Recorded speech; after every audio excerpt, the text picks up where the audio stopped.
ইরানের সঙ্গে ৫ মাস ধরে চলা যুদ্ধে যুক্তরাষ্ট্রের সেনাবাহিনী তাদের অত্যন্ত নির্ভুল দূরপাল্লার ক্ষেপণাস্ত্রের বড় অংশ ব্যবহার করে ফেলেছে। এমনটি দাবি করেছেন বিষয়টি সম্পর্কে অবগত ৩টি সূত্র।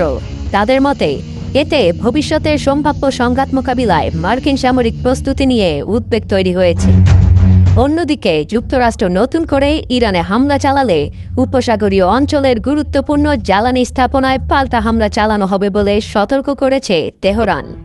বিষয়টি সম্পর্কে অবগত ৫টি সূত্রের বরাতে আন্তর্জাতিক সংবাদ সংস্থা রয়টার্স এ তথ্য নিশ্চিত করেছে। গতকাল বৃহস্পতিবার প্রকাশিত প্রতিবেদনে বলা হয়েছে, গত ২৮ জুলাই মার্কিন প্রেসিডেন্ট ডোনাল্ড ট্রাম্প ইরানের জ্বালানি অবকাঠামোয় হামলার হুমকি দেওয়ার পর উচ্চ পর্যায়ের কূটনৈতিক যোগাযোগের মাধ্যমে এই বার্তা দেয়া হয়।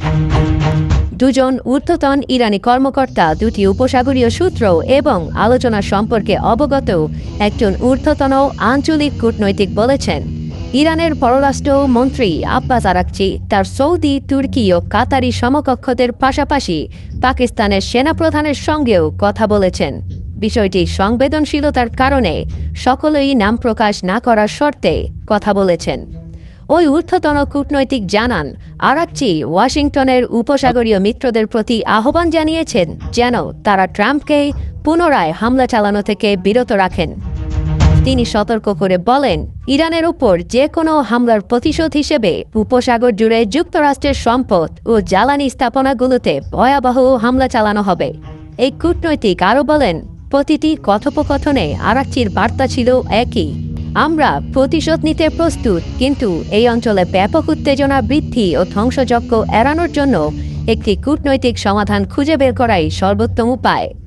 উপসাগরীয় অঞ্চলের একটি সূত্র জানায়, ইরানের সতর্কবার্তা ছিল দ্ব্যর্থহীন। আমেরিকা যদি ইরানের অবকাঠামোকে লক্ষ্যবস্তু করে তবে তারা উপসাগরীয় অঞ্চলের জ্বালানি স্থাপনা এবং অন্যান্য আঞ্চলিক লক্ষ্যবস্তুতে হামলা চালিয়ে এর ভয়াবহ প্রতিশোধ নেবে।